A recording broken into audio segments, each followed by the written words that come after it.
Shalom à vous et bienvenue à Wake Up, votre émission matinale qui vous permet de pouvoir bien entamer votre journée, bien entendu.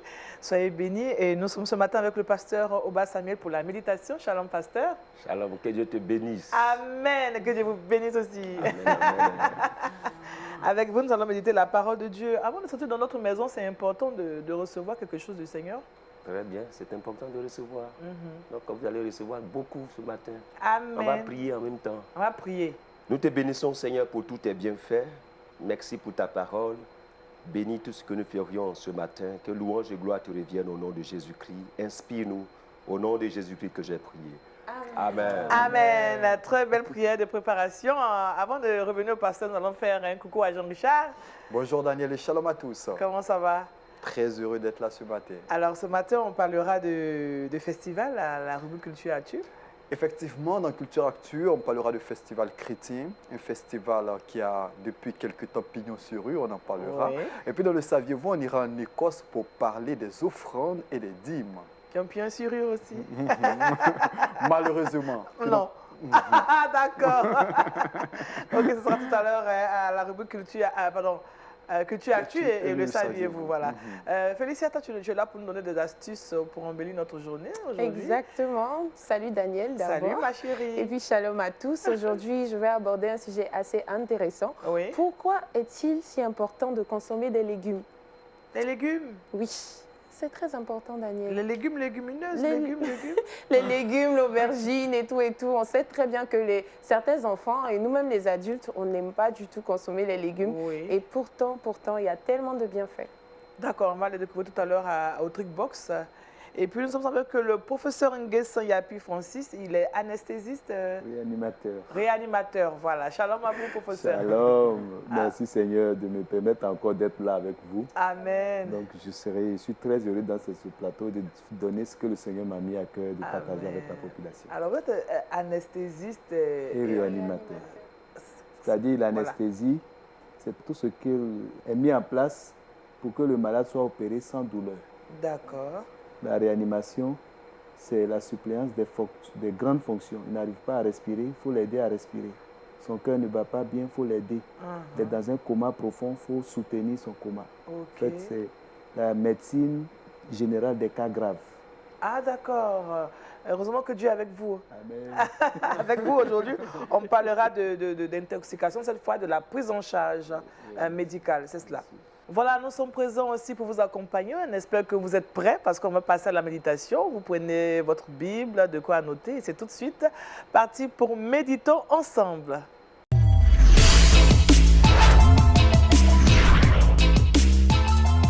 Méditons ensemble le thème l'obéissance à Dieu dans l'appel. Et cette méditation est faite par le pasteur Oba Samuel.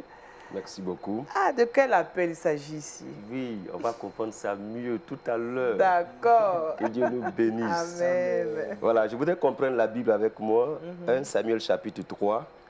Je vais lire le verset 1 jusqu'au verset 3 et le verset 19 jusqu'au verset 21. D'accord. Voilà, donc je lis la parole de Dieu. Le jeune Samuel était au service de l'Éternel devant Élie. La parole de l'Éternel était rare en ce temps-là. Les visions n'étaient pas fréquentes. En ce temps-là, Élie, qui commençait à avoir les yeux troubles et ne pouvait plus voir, était couché à sa place. La lampe de Dieu n'était pas encore éteinte. Et Samuel était couché dans le temple de l'Éternel, où était l'arche de Dieu. Je vais au verset 19.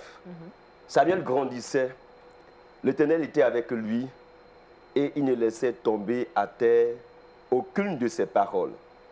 Tout Israël, depuis Dan jusqu'à Beth-Sheba, reconnut que Samuel était établi prophète de l'Éternel. L'Éternel continuait à apparaître dans Silo, car l'Éternel se révélait à Samuel dans Silo par la parole de l'Éternel. Que Dieu bénisse sa parole. Amen. C'est un texte que tout le monde connaît. 1 Samuel chapitre 3. C'est un texte qui a une articulation un peu particulière. Je vais sortir quelques éléments d'enseignement pour parler un peu de l'obéissance à Dieu dans l'appel. Samuel est jeune, mais son contexte c'est que vous connaissez l'histoire de Anne et de Pénina. Voilà, on dit Elkanah avait deux femmes. Et puis bon, il y a une qui n'enfantait pas, il y a une qui enfantait. Donc la maman de Samuel n'enfantait pas. Elle a dû attendre des pleurs. Elle disait à son mari, je veux un enfant, j'ai un enfant. Son mari lui a dit, je ne suis pas Dieu. Au temps marqué, Dieu va te donner un enfant. Et Dieu a répondu. Dans sa vieillesse, Dieu a permis que sa grâce se manifeste. Et cette femme a donné naissance à un enfant qu'on appelle Samuel, qui veut dire Shemuel, exaucé de Dieu. Donc elle a dit, Dieu m'a exaucé. Cet enfant-là, je l'appelle Shemuel, Samuel. Et donc, comme elle s'est souvenue de la grâce de l'Éternel, elle a dit, ben tiens, l'enfant va rester à l'église. Je le consacre à Dieu. Donc l'enfant est resté à l'église sous la coupole du prophète Élie. Et puis, on dit en ce temps-là, il n'y avait pas de vision, il n'y avait pas de son. C'était rare. Dieu ne parle pas comme ça. C'était rare. Donc Samuel, il est à l'église, il est sous la coupole du prophète Élie. Et puis, il est couché là, dans un espace dans le temple. Et puis, Dieu lui parle. Donc l'enfant, quand Dieu lui parle, Dieu l'appelle. Il court vers le prophète, il dit, papa, Pépé, tu m'as appelé. Le prophète dit, non, je ne t'ai pas appelé. Va te coucher. Il repart encore à sa place, il est couché. Dieu lui parle, Dieu l'appelle. Samuel, Samuel, vous voyez un peu? Shemuel, viens. J'ai besoin de toi. L'enfant est là, il se lève encore, il va vers le prophète Élie, la deuxième fois. Élie lui dit, oh, je ne t'ai pas appelé, va te coucher. La troisième fois, Dieu appelle encore Samuel, Shemuel, j'ai besoin de toi. Voilà ce que je veux que tu fasses. L'enfant est là, et puis il va vers le prophète, et le prophète dit, oh, il faut que je discerne la voix de Dieu. Si encore tu entends cette voix, tu dis, parle, car ton serviteur écoute. Amen. On va répéter ensemble, parle, car ton serviteur écoute. C'est une obéissance. Et c'est de là que j'ai tiré le thème, l'obéissance à Dieu dans l'appel. Samuel est jeune. Il est jeune. Et sa maman l'a placé à l'église. Et je parle à quelqu'un. Hein. Oui. Où est-ce que nous plaçons nos enfants? Quand Dieu appelle un enfant, où est-ce que nous le placions? Ça, c'est la première question que je voudrais que nous répondions. Et je parle à une femme, à une mère, à un père. Comment est-ce que vous consacrez vos enfants à Dieu? Est-ce que vous oubliez l'alliance que vous tissez avec Dieu avant que l'enfant ne naisse? Dieu est en train d'appeler tout le temps. Il appelle chaque matin, c'est comme si dans tous les carrefours, Dieu appelle. Il dit, Daniel, il dit, ma soeur, je t'appelle, viens me servir. Et quand il t'appelle, il te donne une mission claire. La mission que Samuel a reçue, c'était clair. Le texte nous dit cela. Et je vous ai épargné de tout le contexte parce que c'est en expliquant que vous comprenez. C'est ça. Mais le premier élément que je voudrais aborder ce matin, c'est qu'il y a ce qu'on appelle l'appel général. L'appel général, c'est ce que Dieu fait à toute personne. Que vous soyez païen et chrétien. Dieu appelle les païens. On dit dans Actes chapitre 17, verset 30, Dieu, sans tenir compte des temps d'ignorance, appelle. C'est ce que l'apôtre Paul dit dans Actes chapitre 17, verset 30. Il n'y a pas un temps d'ignorance. Il ne tient pas compte des temps. Il ne faut pas me dire demain que je ne connais pas Dieu. Le païen là, Dieu lui parle, Dieu l'appelle.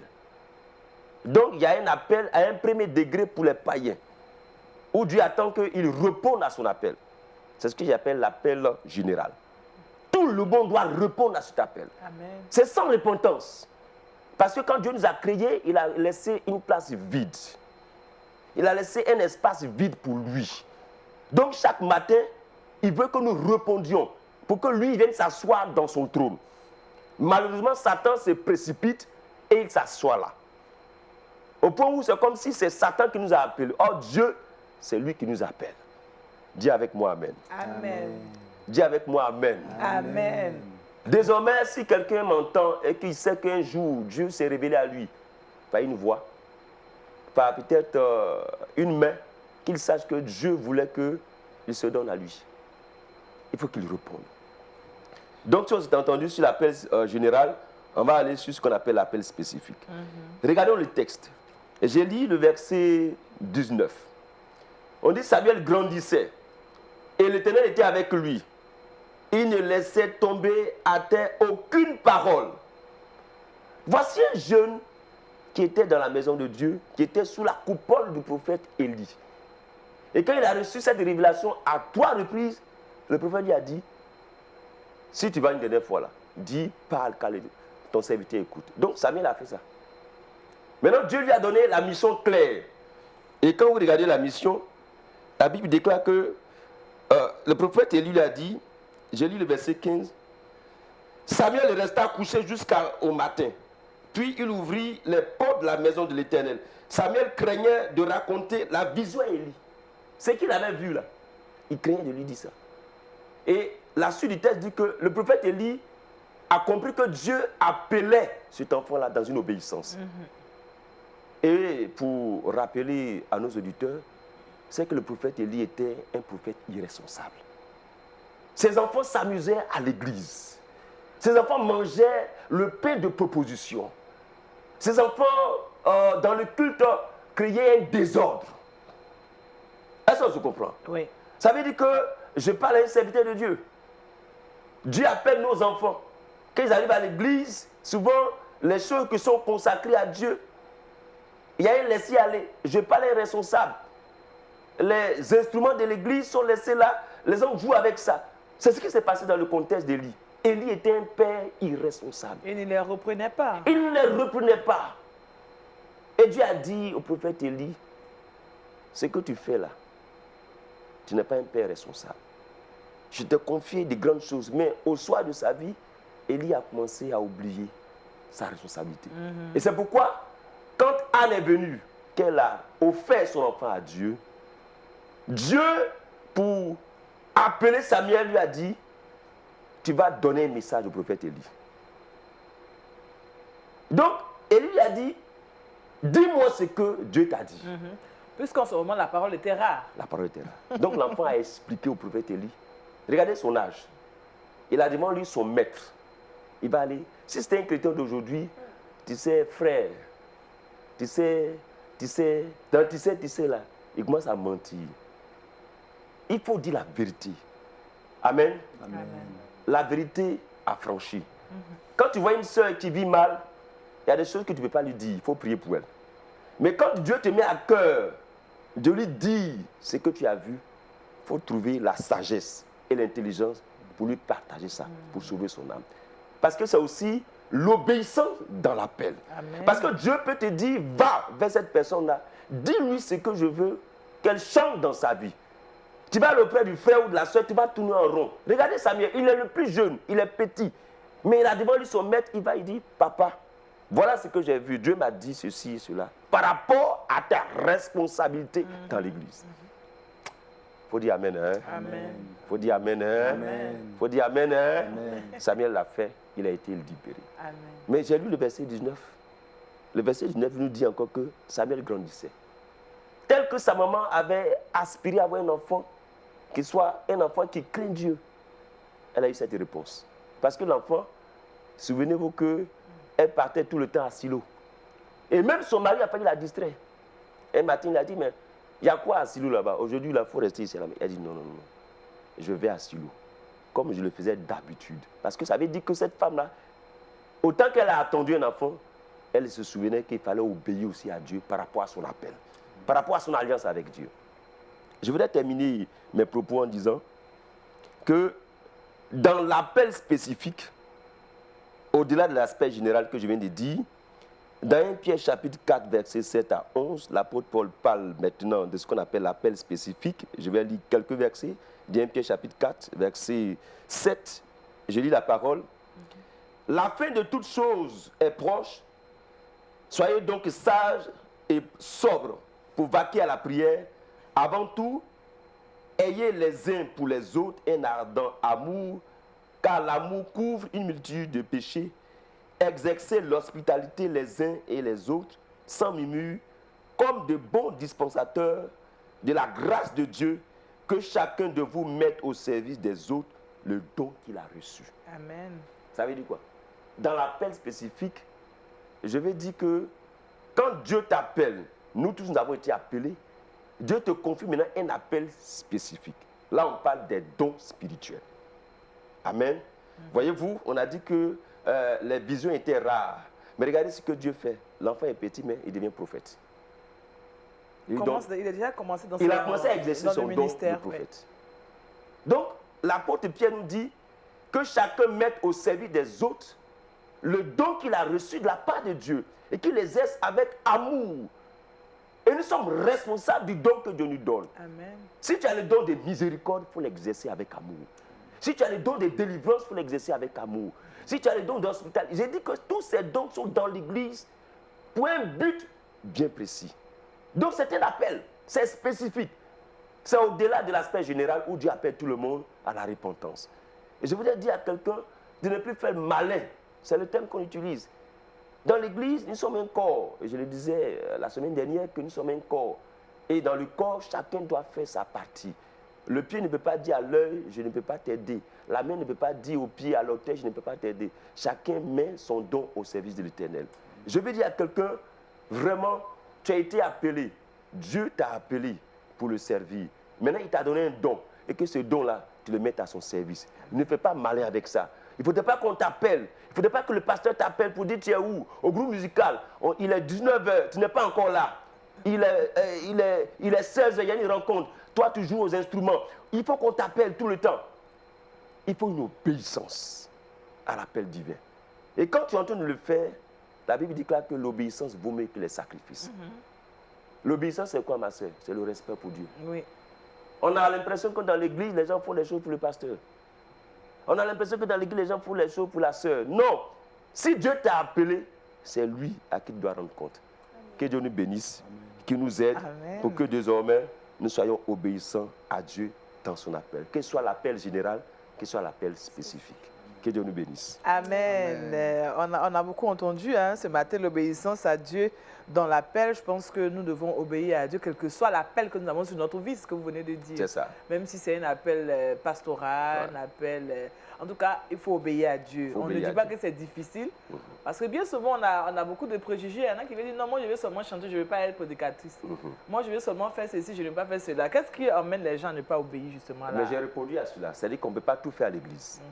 Je l'ai dit tout à l'heure, il y a un appel général. Donc Dieu nous appelle à la repentance. Ce qu'on appelle la conversion.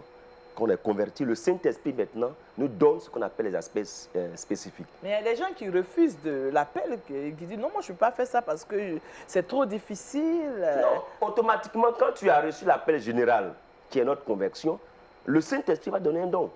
Si tu ne connais pas C'est le... obligatoire pour tout chrétien d'avoir un appel spécifique. C'est obligatoire, parce que c'est le travail du Saint-Esprit. C'est là, peut-être c'est latent, tu ne sais pas. Et donc, la communauté, le pasteur, a la responsabilité de déceler ton talent, parce qu'il y a quelque chose que tu sais mieux faire.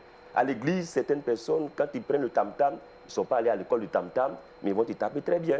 Il y a des sœurs qui chantent très bien, de façon naturelle. Il y a des frères qui sont là au service d'accueil, ils sont très bien dans l'organisation. Il y a des frères, tu leur confies ton mariage, il va bien t'organiser ton mariage parce qu'il a un don d'administration, un don de gouverner. Donc, c'est tous ces éléments rassemblés qui font que le corps avance. Mais il faut l'obéissance. Et je le dis aujourd'hui, ce qui est la difficulté de l'Église, c'est qu'on supplie maintenant des frères pour des dons que Dieu a donnés gratuitement. Ce n'est pas bon. Et ça devient une désobéissance. Quelque chose que Dieu t'a donné, il dit, c'est pour l'édification du corps de Christ. C'est pour la communion du corps de Christ. Il y a quelque chose qui manque quand tu n'es pas là. Donc, il ne faut pas te faire supplier pour ça. Vous avez parlé de supplication, mais par moments, des frères sont rejetés. Il y a des castings pour certains postes, il y a des élections pour certains postes. Oui. Est-ce que cela est admissible dans nos assemblées? C'est bon. C'est bon. Parce que même les diacres, on savait qu'ils avaient des talents, mais il fallait une élection. Et c'est tout ça qui fait partie de l'organisation de l'Église. Ça permet aux gens de pouvoir apprécier et puis de laisser le Saint-Esprit agir dans la communauté. Voilà. Est-ce que de telles pratiques ne provoqueraient pas ou ne provoquent pas souvent la frustration? Non, moi je dis à mes collègues pasteurs et je dis aux responsables, ne vous pressez pas. C'est toujours bon d'écouter le peuple. Le peuple sait que le frère il est bien à celui-là. Et quand on fait une élection, on sait qu'il a répondu à cet appel-là, c'est bon. Mais souvent, il y a des gens qui ne vont pas passer par l'élection, qui s'imposent par leurs dons dans l'aspect spécifique. C'est-à-dire qu'en voulant faire l'élection, on va tuer le don du frère. On sait que le frère il est musicien. On sait que cette sœur chante. On sait que ce frère il a un talent, un don de gouverner, un don de prédication. On a quelle élection encore à faire? Il faut le former à la prédication, il va prêcher. C'est tout. On va faire l'élection pour dire, bon, qui dit le frère là, Yahoo, là, il va passer, il va prêcher. Non, qui va faire délivrance? Le frère là, quand il a des cas de maladie, il prie, Dieu fait. Donc il faut l'appeler pour dire, frère, faut rester dans délivrance. Il faut laisser dans... Voilà, comme ça. Ça, c'est orientation. On n'a pas besoin d'élection pour ça. D'accord. Amen. Amen. Que Dieu nous bénisse. On va prier. On va prier le Seigneur. Gloire à Jésus. Amen. Père, nous voulons te dire merci parce que tu veux que nous soyons obéissants à ton appel. Que ce soit l'appel général que tu nous donnes pour nous repentir, pour que nous venions à toi. Mais il y a aussi un appel spécifique par lequel, Seigneur, le Saint-Esprit agit pour que chacun mette à ton service les dons que tu nous as donnés. Oh Seigneur, force est de constater que beaucoup de frères, Seigneur, ont des dons. Ils ont des appels spécifiques, mais Seigneur, nous les supplions. Nous t'en supplions ce matin. Daigne nous donner la force de pouvoir t'obéir et de fait que l'Église puisse grandir. Chacun mette au service le don qu'il a reçu de la part de Dieu. Que la crainte de Dieu nous habite. Celui qui m'écoute ce matin, que sa vie soit transformée. Et que les dons que Dieu lui a donnés, il les fasse valoir dans l'amour, dans la mutualité, dans la convivialité et c'est dans le respect de Dieu. Parce que c'est toi qui appelles. Tu es un Dieu qui châtie. Tu es un Dieu qui nous aime. Bénis ton Église au nom de Jésus-Christ. Amen. Amen. L'obéissance à Dieu dans l'appel, tel a été le thème que nous avons traité dans cette rubrique Méditons ensemble. Nous allons maintenant partir pour l'actualité culturelle et c'est tout de suite.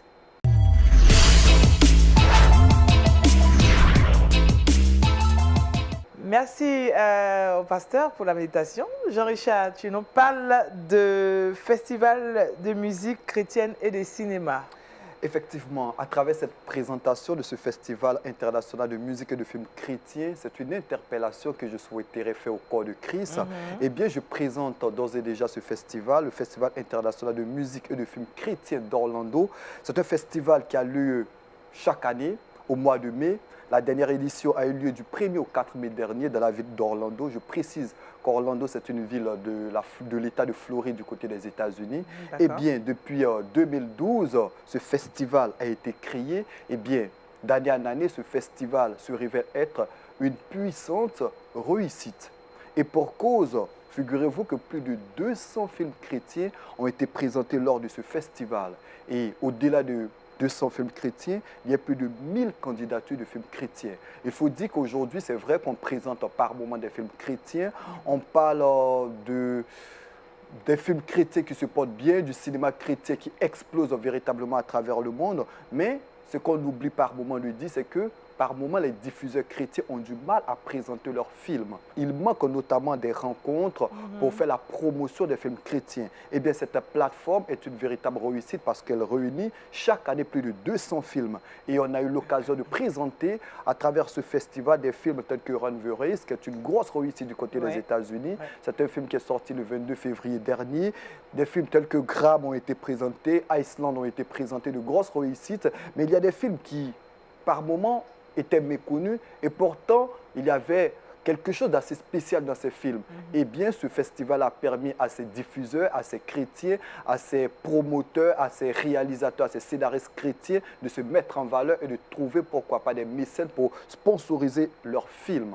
Eh bien, à travers ce festival, c'est le lieu d'interpeller, pourquoi pas, les uns et les autres, notamment sur le continent africain, dans l'aspect francophone, afin que nous lancions ce type de festival. Parce qu'ils sont nombreux aujourd'hui, ces jeunes gens, ces jeunes garçons qui sont des scénaristes, qui ont du talent d'acteurs, qui ont du talent, pourquoi pas, de scénaristes, mais qui manquent véritablement de mécènes ou encore de sponsors dans la réalisation de leurs projets. Aujourd'hui, les États-Unis l'ont compris, c'est un pays qu'on cite par moment en exemple. Les films chrétiens aujourd'hui, qui viennent des États-Unis, sont pratiquement partout, sont appréciés par tout le monde. C'est parce qu'à ce niveau-là, il y a des festivals qui mettent en avant ces différents films, tels que le Festival d'Orlando, qui est l'un des puissants festivals chrétiens aujourd'hui dans le monde. Et pourtant, dans le monde francophone, il manque de ce type de festival. Ce festival fait la promotion de la vente, des découvertes, des rencontres, fait la promotion de ces différents films.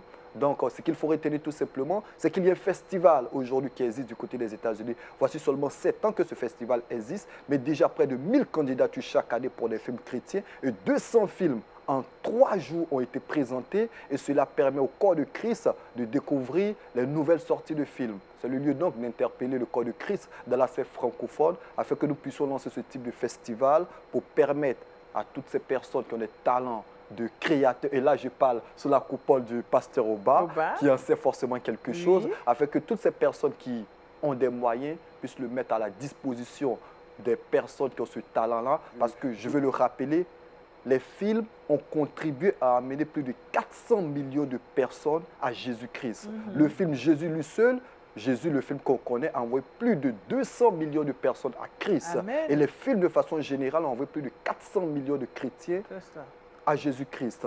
Donc, c'est quelque chose d'important. C'est un puissant vecteur d'évangélisation, puissant moyen d'évangélisation. Il fallait que les chrétiens jettent, pourquoi pas, leur regard sur les films. Je pense que l'appel est lancé, pasteur. Oui, l'appel est lancé. C'est un appel spécifique maintenant.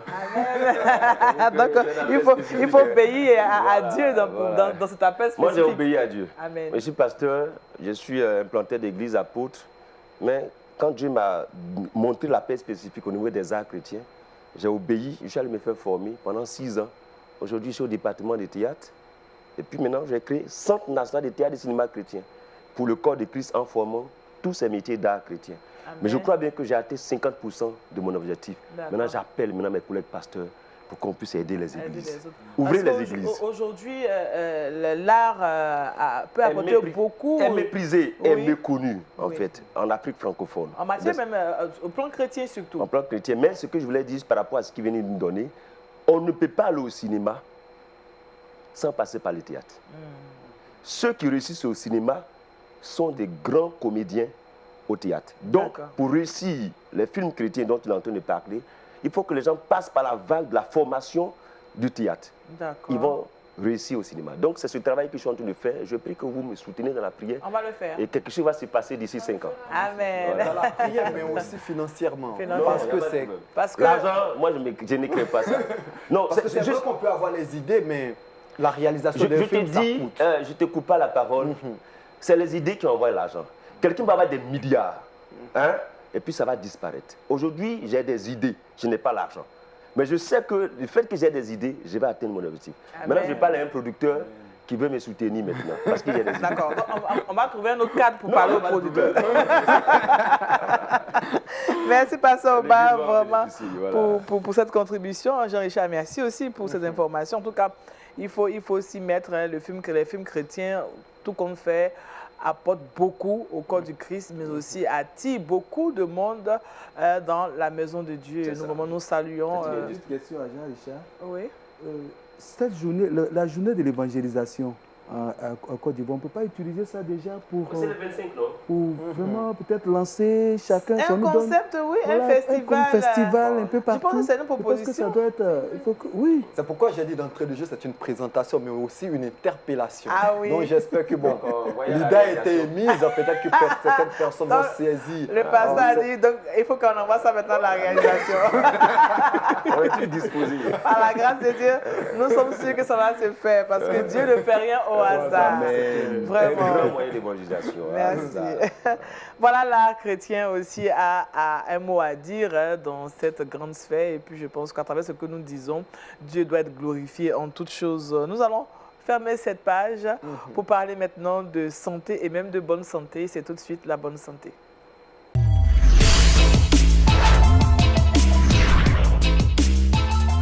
La bonne santé, nous sommes avec le professeur Nguessan Yapi Francis. Il est anesthésiste, réanimateur. C'est effrayant. C'est effrayant. Je l'avoue. C'est que vous anesthésiez les gens, on est bloqué, et puis maintenant, bon d'accord. Mais je pense que ça, c'est une grâce et c'est un danger public pour tout médecin. Ça, c'est un fardeau pour moi. Anesthésiste et réanimateur qui ne craint pas Dieu. Ah bon? Parce qu'il a la vie. Il suffit simplement qu'il soit cupide de choses, qu'il exploite mal son art pour faire passer quelqu'un de l'autre côté. C'est le dernier stade. Le gars est dans le coma, un coma profond et tout. Souvent, il y a quelque chose, il y a un petit truc à faire. Et je prie de tout mon cœur que tous les anesthésistes soient des chrétiens. Amen. Ça, c'est mon combat et je demande au Je Seigneur pense de que me donner la la force prière, nous aussi, nous la de le puons. faire. Comme le pasteur Oba est là, vraiment, travail, frère. je On a pense du que ce que vous travail. venez Je suis de très dire content. est très pertinent. Voilà, Est on a du très travail. pertinent. Mais aujourd'hui, on va parler encore d'intoxication. Oui. Parce que là aussi, si vous avez un anesthésiste ou bien un réanimateur qui ne fait pas son travail, ça peut devenir maintenant dramatique. On peut virer au drame. Effectivement. Effectivement, et si l'anesthésiste ne fait pas son travail, l'intoxication vire au drame. Et c'est ce qu'on constate souvent. Oui. Bon, il arrive aussi que ce ne soit pas la faute de l'anesthésiste. Mais les autres collaborateurs, c'est-à-dire l'intoxication, c'est une urgence. D'accord. Il a son urgence peut-être à domicile. Il va dans l'hôpital qui est la plus proche, on ne le reçoit pas.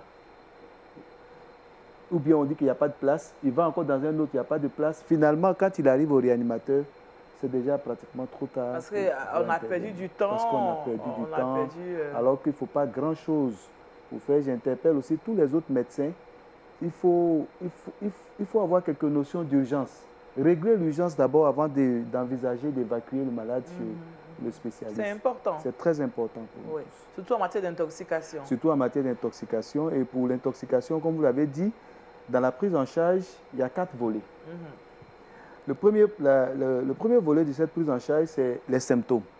Si vous avez pris un produit qui vous fait vomir, il faut arrêter les vomissements. Parce que les vomissements, même à seuls, peuvent créer des dommages. Si vous avez pris des produits qui font la diarrhée, tels que les aliments, la diarrhée seule peut déshydrater quelqu'un et l'amener à la mort. Donc, il faut faire un traitement d'abord des symptômes. Calmer tous les symptômes. Il est dans le coma, il n'arrive pas à respirer, il faut l'aider à respirer. Après avoir traité les symptômes, le deuxième volet de la prise en charge de l'intoxication, c'est ce qu'on appelle le traitement évacuateur. Il faut faire sortir le produit toxique. Et pour faire sortir le produit toxique, ça dépend de la voie d'administration. Si tu as pris le produit par la peau, alors il faut faire un lavage abondant à l'eau au niveau de la peau, enlever le vêtement qui contient et se mettre sous la douche rapidement, par exemple. Oui. Il y a une spécificité à ce niveau aussi. La douche, mais comme c'est de l'intoxication, on ne sait pas quelle est la réaction du produit avec le savon, donc je ne peux pas conseiller, mais l'eau froide.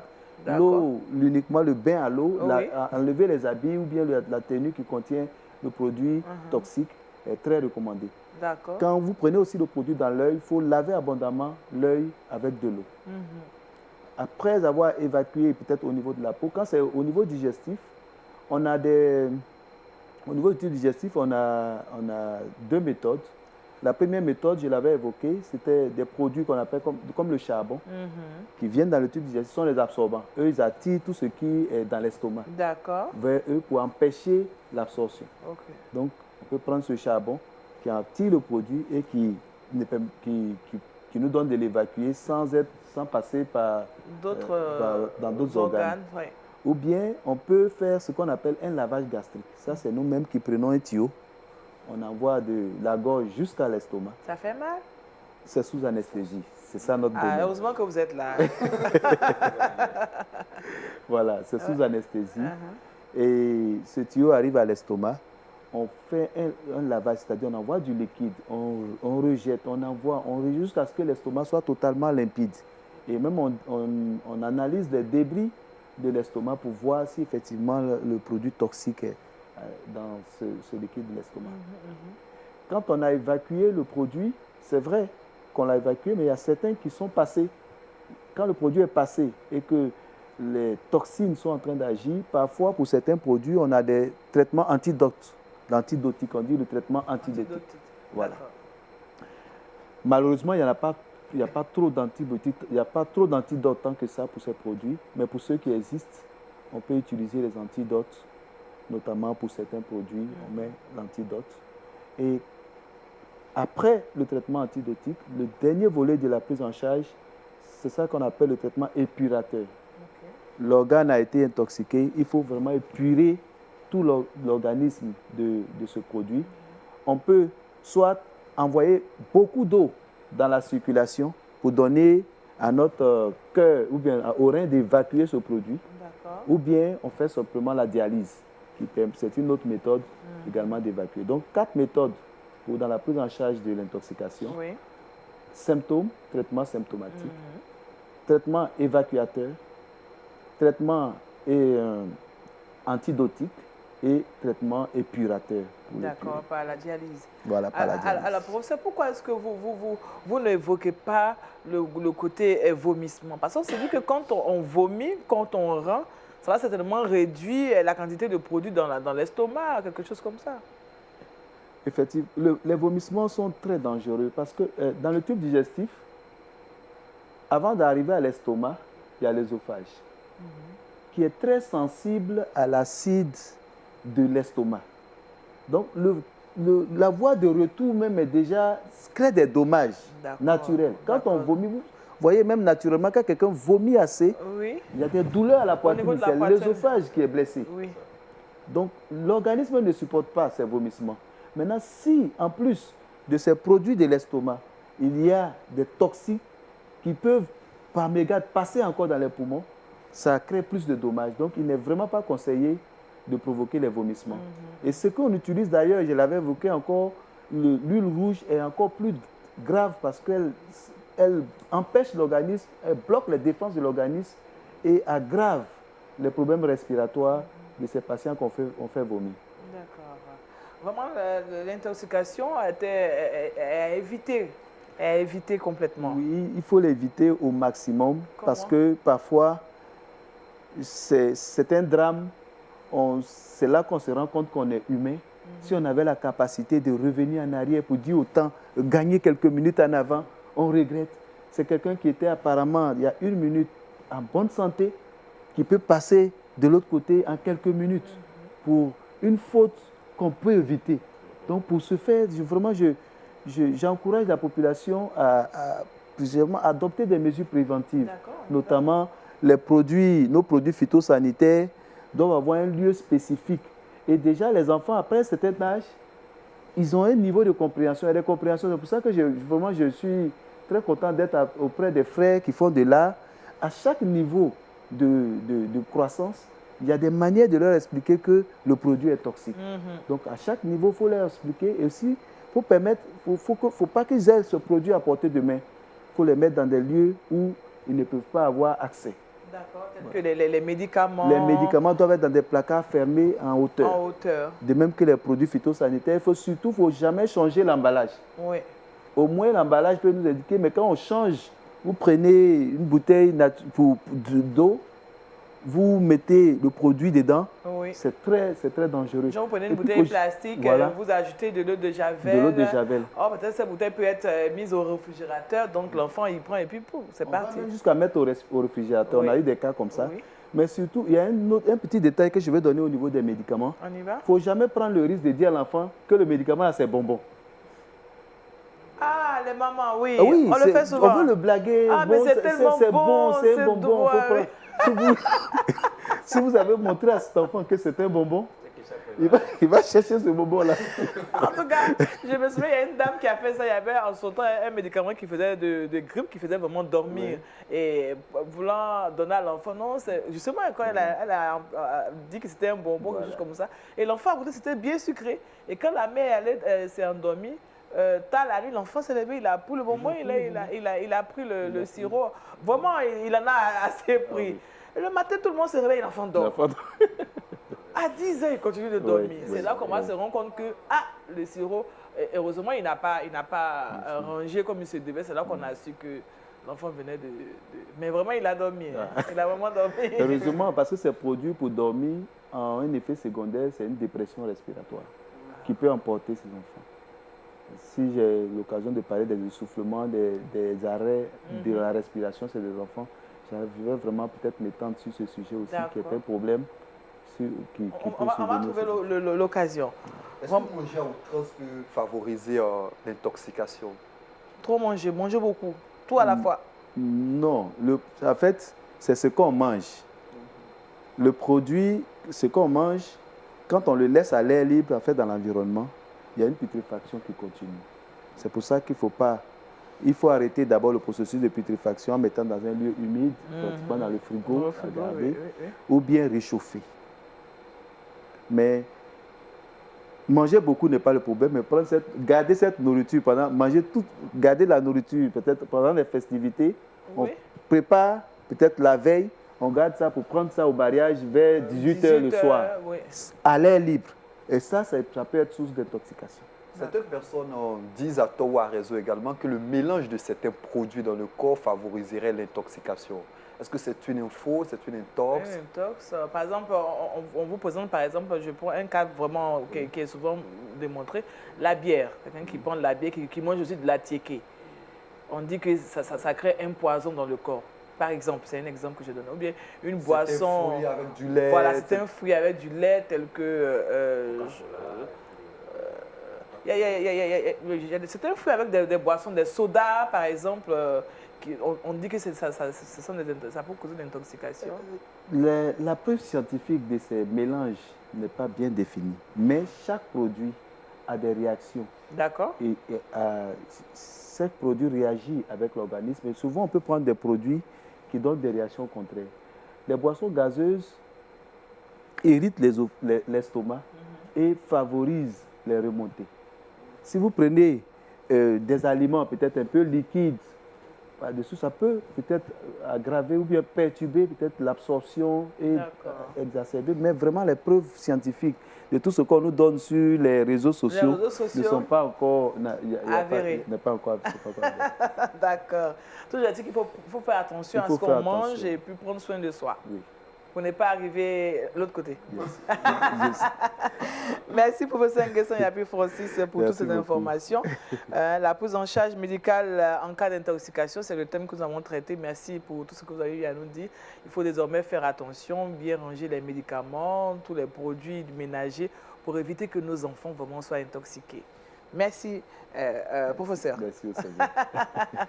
Voilà, nous allons donner maintenant la parole à Félicia et c'est le Trick Box.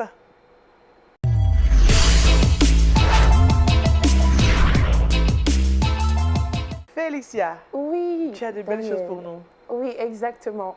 Mais avant toute chose, j'aimerais poser une question. J'aimerais vous poser une question.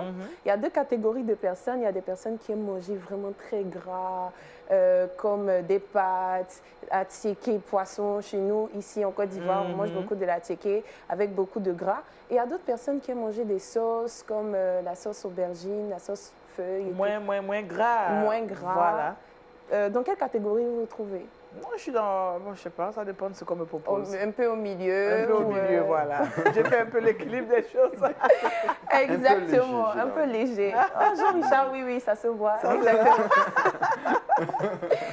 Toujours est-il qu'aujourd'hui, j'aimerais parler des bienfaits des légumes. C'est vrai que, par la grâce de Dieu, ici en Côte d'Ivoire, nous, on mange beaucoup de sauces aubergines, beaucoup de sauces feuilles et tout. Oui. Ça fait partie de notre culture. Mais j'aimerais insister sur le fait que le type de cuisson de ces sauces-là nous empêche d'avoir toute la substance des légumes que je vais vous présenter, ou bien des bienfaits des légumes que je vais vous présenter aujourd'hui. Pourquoi est-ce qu'il faut manger plus de légumes? La première des raisons, c'est parce que les légumes sont riches en fibres. Et nous savons que les fibres permettent de pouvoir se sentir rassasié de façon surtout naturelle. Lorsqu'on consomme des légumes, il y a des fibres qui vont se stocker dans l'estomac et l'estomac va gonfler et ça va nous donner une sensation de satiété. Voilà. La deuxième des raisons, c'est parce que les légumes sont riches en eau. Nous savons très bien que le corps humain a besoin d'eau et chaque jour, on nous conseille de boire environ 1,5 litre d'eau par jour. Et là, si on mange beaucoup plus de légumes, on fera le plein en eau. On fera le plein en eau, comme tu l'as dit. La troisième des raisons, c'est que les légumes sont riches en vitamines et en sels minéraux aussi. Voilà, c'est très bon pour le corps. Donc, je vous conseille de consommer plus de légumes pour ces raisons-là. Mais les consommer comment? Voilà, il y a différentes manières de les consommer. Mais la manière la plus adaptée, c'est de pouvoir les consommer à la vapeur. Voilà, on nettoie par exemple les légumes de façon très propre. Le docteur est là, sous le contrôle du docteur. Il sera d'accord avec moi qu'il ne faudrait pas que ces légumes-là soient mal entretenus ou bien sales. Il faut bien les nettoyer et ensuite on les fait cuire à la vapeur. Un légume comme la carotte va nous aider par exemple à améliorer notre vue, etc., etc. Je veux parler aux téléspectateurs. Arrêtez de manger trop gras et consommer plus de légumes. Des légumes pour être en bonne santé. Voilà. Merci Félicia. Et c'était le Trick Box. Manger beaucoup de légumes, c'est aussi bon pour notre santé. Ainsi, on ne sera pas intoxiqué, hein, docteur. Les Surtout légumes sont frais. Les légumes frais, voilà. propres. Pourvu que ce soit frais, Et propre et bien conservé. c'est ça. Affaire finie. Comme on dit chez nous. Merci, Félicia. Retrouvons maintenant Jean-Richard pour la rubrique Le saviez-vous?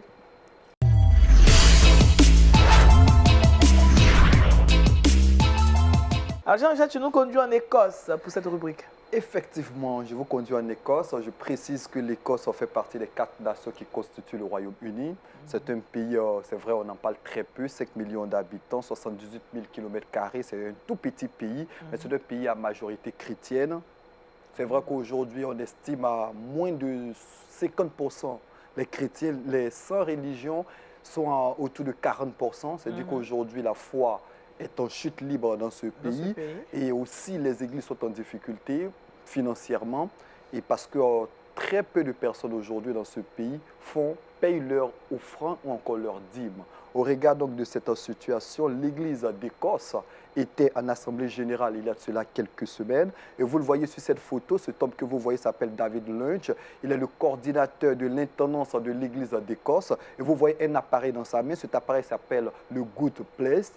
Eh bien, c'est un appareil qui favorise aujourd'hui le paiement électronique, ce qu'on appelle très souvent les lecteurs numériques, les lecteurs de nos cartes bancaires. Eh bien, l'Église d'Écosse dans son ensemble a accepté et a adhéré à l'adoption de cet objet que vous voyez. Eh bien, cet objet sera distribué dans toutes les églises d'Écosse pour favoriser notamment le paiement électronique. Parce que l'Église a remarqué qu'ils sont de plus en plus nombreux, les personnes qui viennent à l'Église et qui estiment qu'ils n'ont pas de façon numérique de l'argent. Eh bien, l'Église a mis cette pratique en place. On en parlait il y a cela quelques temps. C'est vrai que cette méthode a été appliquée en Suisse, en France, dans certains pays de l'Union européenne. En Afrique même, on assiste à certains pays qui ont adopté le paiement numérique. Eh bien, l'Église d'Écosse, dans son ensemble, a décidé d'adopter ce petit objet que vous voyez, Good Place. C'est une plaque électronique qui sera dans toutes les églises en Écosse pour stimuler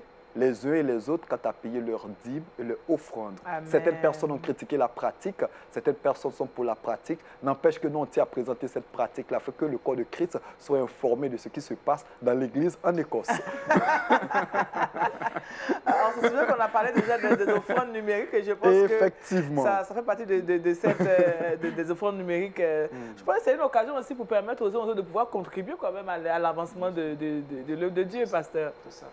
Si vous ne pouvez pas charger de l'argent pour venir, donc vous pouvez dépendre la payer avec vos cartes numériques. C'est ça. Mais c'est bon, j'appelle ça une adaptation. Oui. D'un pays à un autre pays, ce qui vous arrange, là, vous prenez. Voilà, c'est tout. Il y a des lieux où, franchement, les gens ne vont pas accepter ça. Ils veulent l'argent liquide. Mais quand je fais la balance, je crois que c'est mieux. Hein. C'est mieux. Il faut s'adapter aux circonstances qui se présentent à nous. Aujourd'hui, a pris beaucoup d'ascension dans plusieurs nations. Aujourd'hui, le paiement électronique est favorisé. Je pense que l'Église, qui n'est pas en marge de la société, peut pourquoi pas s'adonner à ce type de pratique pour inciter, pourquoi pas, le corps de Christ à payer facilement ses dîmes et ses offrandes. C'est ça. Toujours est-il que c'est pour faire avancer l'œuvre du Seigneur. Merci Jean-Richard. Félicia, toi, tu nous donnes le verset boussole, pas en numérique. Bon, comment tu le fais? C'est de façon pratique, c'est là. D'accord. Ok, donc 1 Samuel chapitre 3, verset 19. Samuel grandissait, l'Éternel était avec lui et il ne laissa point tomber à terre aucune de ses paroles. Amen. Je pense que c'est le mot d'ordre qui a été lancé pour nous. Jamais tomber à terre. Nous ne devons pas laisser tomber à terre les paroles de l'Éternel. C'est tout ce que nous avons reçu aujourd'hui. Nous devons la serrer dans notre cœur, comme pouvait dire David, pour ne pas pécher contre cette parole. C'est cela. Non, je suis dans la révélation. Je l'espère aussi pour vous qui nous regardez. Merci, Pasteur Omar. Vraiment pour votre présence ici. D'accord. Merci, Pasteur. Et puis, merci également à notre invité, le professeur Nguessan Yapi Francis. C'était beaucoup intéressant pour nous de vous recevoir ici. Moi, alors... Vous êtes très heureux. Oui, oui. Surtout qu'on nous dit de ne jamais négliger la parole que nous avons reçue. Amen. Et je pense que ce n'est pas un hasard, c'est le Seigneur qui a permis que je sois. Je prends ça, tout ce que j'ai reçu ici, comme enseignement, promettant de mettre tout cela au service du Seigneur. Amen. Amen. Je pense que ça peut aller, ça commence à aller. L'obéissance à l'appel. Je lui disais tout à l'heure en aparté que c'est un médecin. Et je lui disais que c'était un grand moyen d'évangélisation. Oui. On appelle beaucoup de médecins. Il a dit tout à l'heure, il faut que beaucoup de médecins soient gagnés à Christ. Luc n'était pas apôtre, mais il a accompagné l'apôtre Paul dans son ministère. Et il a écrit l'évangile de Luc. Luc. Vous voyez un peu, non? Oui. C'est important. Et donc, quand vous le disiez ça, Actes des apôtres aussi, c'est pratiquement lui. C'est cela. Voyez-vous? Donc, docteur, professeur, ton cri là sera entendu. On va gagner beaucoup de médecins. Amen. On va gagner, on va prier. Nous serons gagnés à Christ. Amen. Et puis, Amen. on va évangéliser. Certainement que les médecins nous regardent, vous êtes gars, vous allez également nous emboîter le pas. Vraiment, merci, pasteur. C'est vraiment quand même parce que je choque, je vous le dis. Merci, c'est Félix qui nous a aujourd'hui exhorté à manger beaucoup de légumes. Pour pouvoir bénéficier des bienfaits des légumes, il faut les manger à la vapeur ou même en crudité aussi. Hein. Exactement. C'est important. Très important. Jean-Richard, merci pour les informations sur le Festival chrétien et cinéma. C'est un grand appel. On va gérer ça. Amen. 25 là, ça va. Ça va aller. En tout cas, merci aussi à toute l'équipe qui nous a permis d'être chez vous. En espérant vous retrouver jeudi. Nous prions que le Seigneur vous visite, qu'il vous accompagne. Et surtout, ne laissez pas tomber la parole de l'Éternel. Serrez-la dans votre cœur afin de ne point pécher contre elle. Que Dieu vous bénisse. Au revoir.